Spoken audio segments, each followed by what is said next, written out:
Hi, I'm Mike Driscoll, IUP's president, and I'm here today in the IUP Libraries for their open house. What you'll find here now is that the library has brought together all sorts of student service organizations in one place, so you can come here and get the help you need to be successful. I'm excited about the vision and the great work that our library faculty and staff have done to make this happen. You'll hear more about the exact activities here. Great people all around to help you be successful. Come and see it. I'm here now with Dr. Kelly Hyder, who's in charge of the IUP Libraries and has developed a really great vision for supporting all of our students here at IUP.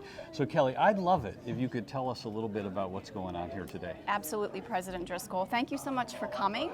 You're about to take a tour of our Learning Commons, and so I'm going to give you a bag. Wonderful, thank you. And I'm going to give you a Baby Norm t-shirt. I love Baby Norm.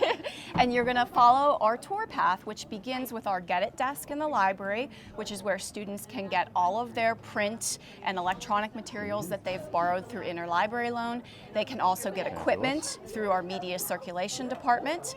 From there, you will go on to the Center for Teaching Excellence and also the Alex Math Lab. Wonderful. And then from there, you'll go upstairs to our brand new writing center, and you'll see Dana Driscoll and her staff up there. Wonderful. They can help you write a paper that maybe you're preparing for a speech. Very good. And from there, you'll go all the way downstairs to the new satellite location of Steam Shop, which will be a level 1 STEAM shop, which will include things like 3D printers, sewing machines, robotic arms, really cool stuff for students to use. From there, you'll go to the University College, which is really student success centered. They have so many services for students, such as peer mentoring, peer tutoring. Great. And from there, you'll go to the Career and Professional Development Center, where they can help you find a job if you're looking for one. All right, that's wonderful. Well, I'm excited to go look at it, but everything is here. Everybody should come and check this out. It's really great to find all of these great services in one place.